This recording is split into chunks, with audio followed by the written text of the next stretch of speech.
Antes de mergulhar nesta história incrível, considere se inscrever no canal e ativar o sininho. Cada história aqui tem algo a dizer, e você não vai querer perder nenhuma. No pacífico subúrbio de Madeira de Bordo, no Nova Hampshire, os dias passavam lentamente, como um velho disco de jazz que você deixava tocar sem nunca querer parar. O vento cheirava a pinheiros e as estações passavam graciosamente. Os vizinhos se cumprimentavam enquanto passeavam com seus cachorros, as crianças ainda brincavam nos becos sem medo, e os domingos eram dedicados a bolos caseiros e missas silenciosas. Margaret Blake, 78, era uma figura conhecida na vizinhança. Sempre com o cabelo preso em um coque impecável, ela frequentemente usava saias largas floridas e cardigans tricotados à mão. Sua casa, uma estrutura de madeira com tinta levemente descascada, ficava na beira das Salgueiro Laca, um tranquilo espelho d'água cercado por bordos centenários. Ela vivia ali sozinha desde a morte do marido, João Blake, um condecorado ex-piloto da Força Aérea que morreu de câncer fulminante uma década antes. Daquele dia em diante, Margaret se fixou em uma rotina simples, mas rigorosamente organizada. Todas as manhãs, 7h30, ela preparava seu chá de jasmim em seu antigo bule de porcelana inglesa, peça herdada de sua mãe. Ela sempre o colocava sobre o jogo americano bordado no centro da mesa redonda, entre os potes de geleia caseira e a foto emoldurada de John, tirada em seu 40º aniversário de casamento. O gato ruivo da casa, Bigodes, dormia encolhida no parapeito da janela, aquecida pelos raios dourados de um sol de verão. As cortinas com estampas florais esvoaçavam suavemente na brisa da manhã. Um velho toca-discos tocava uma melodia suave de Nat King Cole, trazendo um toque de melancolia ao ar tranquilo. Margaret olhou para seu relógio de parede de madeira, 9h12. Então tudo mudou. Um estrondo ensurdecedor quebrou a paz. A porta dos fundos literalmente voou em pedaços, atirando pedaços de madeira pela cozinha. O gato saltou, derrubando uma cadeira. O bule caiu da mesa, espatifando-se no chão com um estrondo de porcelana quebrada. Uma explosão de jasmim evaporando-se imediatamente no ar como o aroma de memórias despedaçadas. 3 homens, vestidos de preto, mascarados, enluvados e fortemente armados, um deles já apontava um fuzil de assalto para ela, com um olhar gélido. "Fique calma, velha", gritou ele em inglês com um sotaque que denunciava sua origem estrangeira. Vasculhou freneticamente as gavetas da cozinha, jogando utensílios no chão sem cerimônia. Os outros se espalharam pela casa, derrubando móveis, levantando tapetes, abrindo armários como se estivessem procurando por algo muito específico. Margaret, paralisada, ergueu lentamente as mãos. Sentia o coração batendo forte contra o peito. Sua respiração vinha em rajadas curtas. Fazia tempo que não se sentia assim, uma descarga de adrenalina misturada com puro medo. "O que você está fazendo na minha casa? Quem é você?" Ela sussurrou, com a voz surpreendentemente calma apesar da comoção. Um dos homens o ignorou. O outro olhou para um mapa no celular e apontou para um armário perto da lareira. Ela não entendia. Por que ali? Por que ela? Ela não tinha nada de valor, nada para roubar, nada a esconder. Pelo menos, era nisso que o mundo acreditava. Então, no fundo de seu olhar azul claro, uma faísca acendeu. Sutil, quase imperceptível. Um clarão que só um olhar atento poderia ter captado. Não era medo. Era uma lembrança. Uma lembrança enterrada, quase esquecida. O estampido de um revólver na RDA. O clique do código Morse no meio da noite. A emoção de uma ordem secreta invadindo um café em Berlim. O arrepio de uma missão que se pensava estar enterrada para sempre. A gentil e modesta Margaret que a vizinhança conhecia tinha simplesmente desaparecido. E por baixo de suas feições enrugadas, agente Blake estava acordando novamente. Ninguém na vizinhança conhecia a verdadeira história de Margaret Blake. Para o povo de Maplewood, ela era simplesmente Senhorita Margaret, uma senhora encantadora, ex-tradutora militar durante a Guerra Fria, um cargo vago o suficiente para nunca despertar muita curiosidade. As pessoas sorriam diante dessa imagem reconfortante. Uma viúva tranquila e culta, apreciadora de literatura russa, apaixonada por palavras cruzadas e chá inglês. Mas essa fachada era apenas uma máscara, cuidadosamente construída ao longo de décadas. Margaret Blake não havia apenas traduzido relatórios enfadonhos sobre comunicações entre diplomatas. Ela estava, nas sombras, uma das melhores lâminas da CIA. Seu codinome, Pardal 7. Um nome quase apagado dos arquivos. Apenas alguns agentes de alto escalão Langley e 2 ou 3 membros da antiga célula Eco Fantasma ainda sabiam de sua existência. Todos sabiam que Margaret não era uma simples analista. Ela era especialista em infiltração em território hostil, senhora do disfarce, poliglota, atirador de elite, e acima de tudo, imprevisível. Por mais de 20 anos, ela havia liderado missões classificadas como nível preto, o mais sensível do momento. Em 1968, ela viveu disfarçada em Berlim Oriental, se passando pela secretária de um adido cultural da Alemanha Oriental. Durante 6 meses ela enviou mensagens codificadas por meio de cartões postais turísticos, alertando os americanos sobre os movimentos da KGB. Em 1973, ela havia sobrevivido a uma emboscada no montanhas Hindu Kuch, no Afeganistão, enquanto extraía um cientista soviético. Ferida na perna, ela caminhou por 3 dias no frio congelante, com a pistola na mão, antes de ser resgatada de helicóptero. Mas a operação mais significativa, aquela que ainda era comentada nos círculos mais secretos de Langley, ocorreu em Praga. Em 1981, uma troca de prisioneiros dera errado. O agente americano que ela escoltava fora morto a tiros em uma emboscada. Margaret se viu sozinha, cercada. Em vez de fugir, ela usou códigos de contra-inteligência para colocar um agente tcheco contra seus próprios superiores, causando caos suficiente para a fuga, mas não sem antes deixar uma mensagem mordaz. O Pardal 7 nunca esquece. O estilo dela?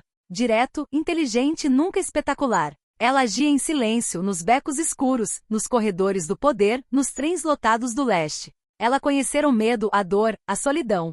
Ela só havia amado uma vez, João Blake, seu contato de ligação em Berlim Ocidental, o major da Força Aérea dos Estados Unidos. Eles se casaram em 1984, depois que ela se aposentou. Na realidade, ela simplesmente escolheu desaparecer do radar. Quando João morreu, anos depois, seu mundo inteiro desabou. Margaret decidiu então enterrar tudo.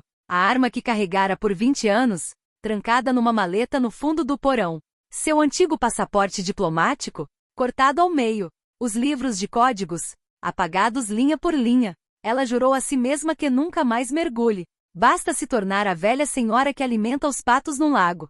Ela até comprou um suéter e aprendeu a assar tortas de maçã. Mas a verdade nunca fica enterrada por muito tempo.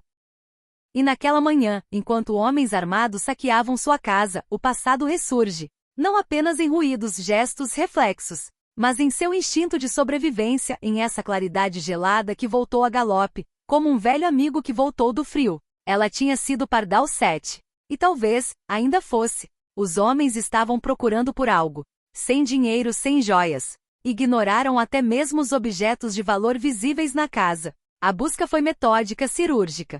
Esvaziaram gavetas, removeram tomadas e examinaram as paredes. Não se tratava de um arrombamento. Era uma operação de recuperação. Mira precisa. Preparado. Eles vieram para um disco rígido. Mas não qualquer um.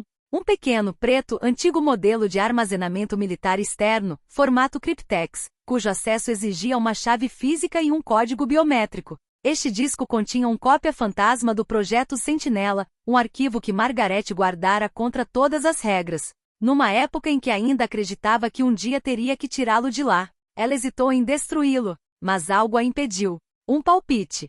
E agora essa intuição voltou para atingi-la com força. Sabemos que você tem, Margaret Blake. Dê-nos isso e tudo isso acabará. A voz do chefe era profunda, calma, quase cortês. O homem tinha um sotaque identificável. Escravo, um pouco abatido, educado demais para ser espontâneo. Provavelmente um ex-agente do GRU ou do SVR, agora convertido ao trabalho mercenário. Não um amador. Ele não levantou a voz, apenas deu ultimatos, não ordens. Margaret não respondeu, mas sua mente estava acelerada. Ela repassou mentalmente os passos de uma extração. Análise do terreno. Pontos de acesso. Falhas de segurança. Composição da equipe inimiga. 3 homens visíveis. Um líder. 2 executores. Possivelmente um quarto em vigilância externa. Comunicação via fones de ouvido. Armas compactas. Fuzis de assalto com silenciador. Treinamento militar definitivo. Eles não vieram para negociar. Eles vieram para pagar. E ainda assim, algo parecia errado. Se tivessem sido obrigados apenas a matar, tê-lo-iam feito à entrada. Mas a sua insistência provou que tinham precisa localizar o disco. Eles não sabiam sua localização exata. Eles estavam contando com ela para entregá-lo a eles. Erro de cálculo. Ela virou a cabeça ligeiramente, olhando fixamente o relógio de parede acima da lareira. 9h21. Uma informação específica surge de sua memória como um reflexo pavloviano. Todos os dias, às 9h29, a patrulha de segurança comunitária do bairro, Jovens Veteranos Armados, passa pela rua dela. Eles mudam de setor nesse horário e param exatamente 40 segundos no cruzamento próximo para fazer uma pausa na transmissão. Isso lhe deu 8 minutos. 8 minutos para desorientar, ganhar tempo, contra-atacar ou desaparecer. Margaret sentiu os anos nas articulações, mas precisão militar nunca abandonou seus gestos. Ela sabia que esses homens a subestimavam. Eles a viam como uma mulher velha, sobrecarregada, enfraquecida, talvez até confusa. Mas o que eles não sabiam era que Margaret Blake nunca esteve desarmada. Na verdade. E certamente não em sua própria casa. Ela os levou até o porão. Sua voz, calma mas trêmula, tinha aquela fragilidade fingida que só atores muito velhos sabem interpretar. É isso que você está procurando. O líder acenou com a cabeça para seus 2 capangas. Um deles a cutucou de leve nas costas, apertando o gatilho com força. Margaret permaneceu de pé. Ela não tremia. Movia-se lentamente sim. Mas era uma lentidão calculada. Uma máscara.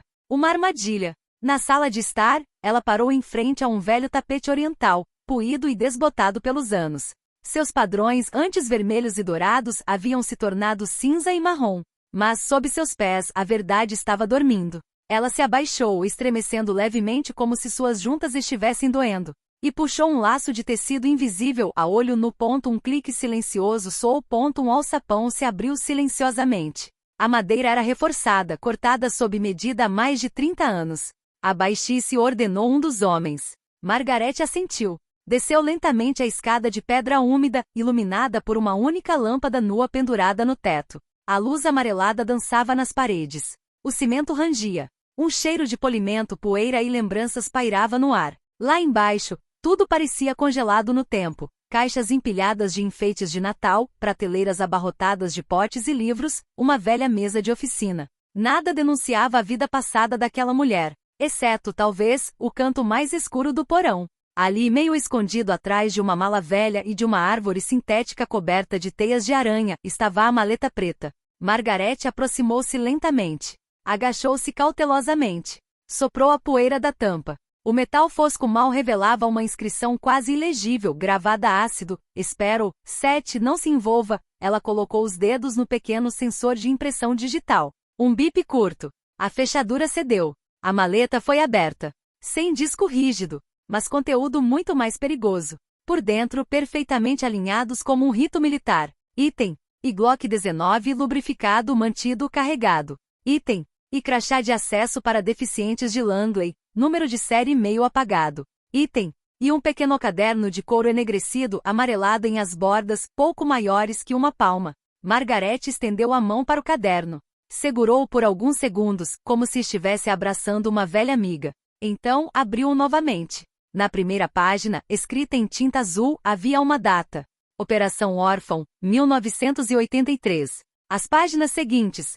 Nomes, coordenadas, códigos de acesso, localização de locais de comunicação anteriormente classificados. Coisas que ninguém deveria possuir, coisas que nas mãos erradas poderiam derrubar governos inteiros. Ela fechou o caderno e sentou-se. Atrás dela, os 3 homens congelaram. Ela não estava mais tremendo. Estava tudo acabado, pensaram eles. Conseguiriam o que queriam.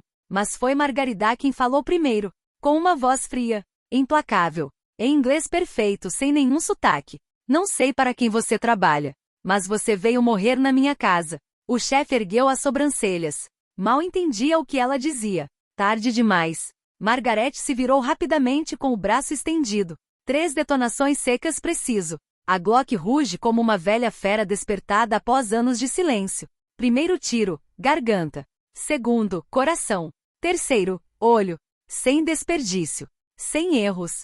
2 caíram instantaneamente, como marionetes cujas cordas foram cortadas. O terceiro, atingido na clavícula, tentou levantar a arma. Margaret não hesitou. Disparou um 4º tiro, certeiro, direto na testa. Silêncio. Um silêncio pesado, cheio de fumaça, pólvora, memória. Margaret respirou fundo, com os braços ainda estendidos.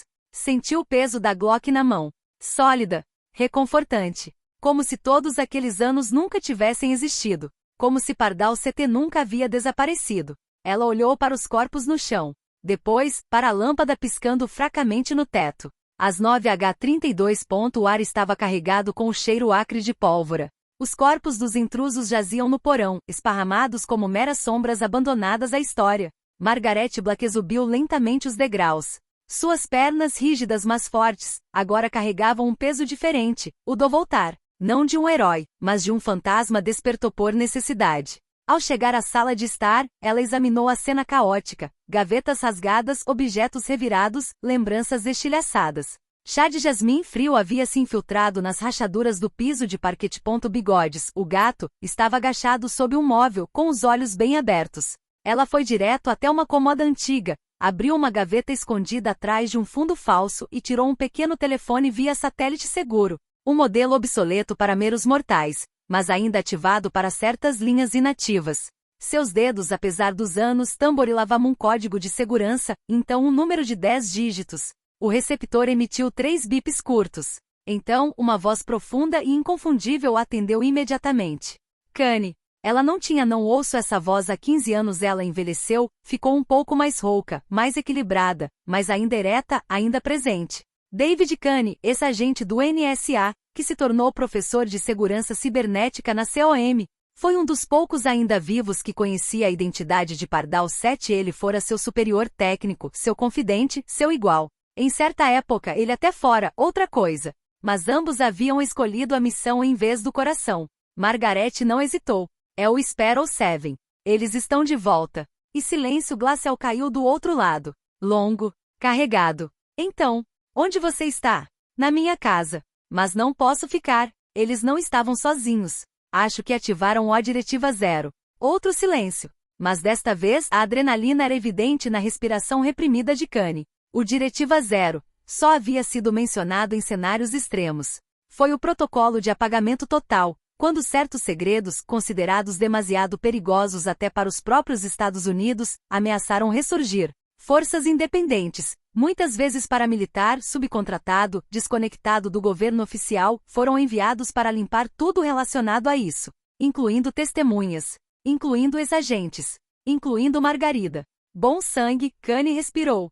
Ok. Junte-se ao ponto Charlie. Imediatamente. Sem parar, sem desvio. Estou esperando por você. Ponto Charlie. Um nome que pertencia a outra vida. Um posto de escuta desativado, perdido nas montanhas de Vermont, escondido em uma estação de esqui abandonada. Foi lá que 20 anos antes, eles decifraram os primeiros dados do projeto Sentinel. Lá eles decidiram juntos enterrar a verdade.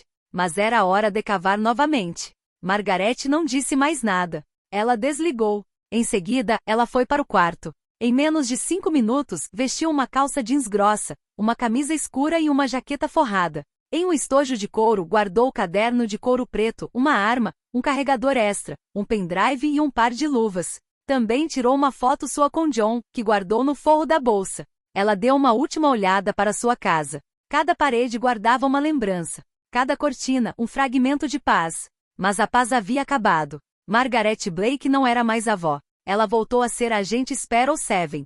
Não por escolha. Por necessidade. E desta vez ela não veio para salvar um agente.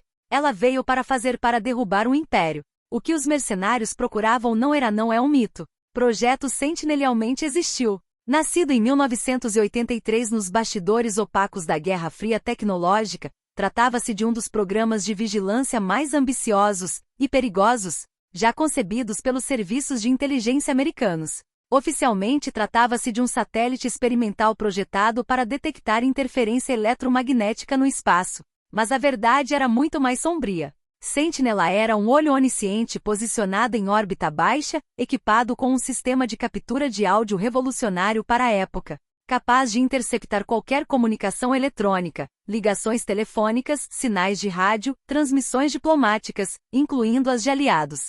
O satélite usava um algoritmo de classificação comportamental baseado em palavras-chave, entonações e padrões linguísticos, para sinalizar qualquer discurso, potencialmente subversivo. Resumidamente, um espião celestial, a serviço da paranoia do Estado.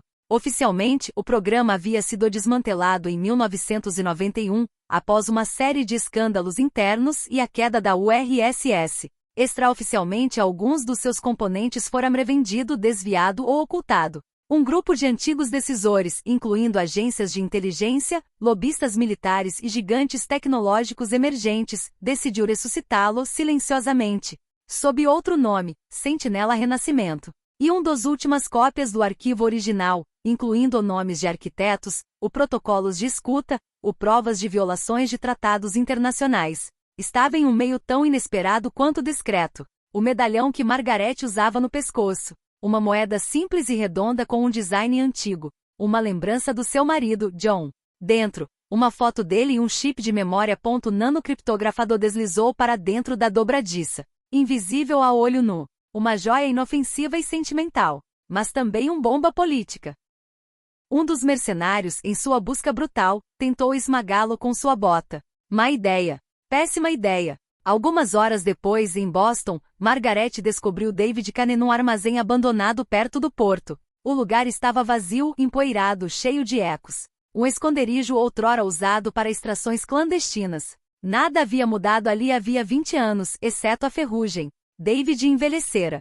Cabelos brancos nas têmporas. Uma mão trêmula. Mas seus olhos ainda estavam tão claros como sempre. E cheios de perguntas. Margaret não perdeu tempo. Ela colocou o medalhão em uma placa segura conectada a um antigo leitor de Cryptex. David digitou vários códigos manuais. Um LED verde acendeu. Se o que você diz é verdade, então temos o suficiente nesta joia para derrubar torres. O silêncio reinou durante os 20 minutos que durou a decodificação. Então o primeiro arquivo foi aberto. Centenas de páginas. Milhares de linhas de código. Nomes. Datas. Planos globais de vigilância. Correspondência interna entre políticos de alto escalão e executivos de multinacionais. As reais intenções do programa ressuscitado estavam claramente declaradas ali. Crie um mapa comportamental abrangente da população. Identifique líderes de opinião. Detecte o início de revoltas. Provoque, manipule, contenha, reescreva. Uma página, em particular, gela o sangue de David. Codinome, Operação Mirrorfield.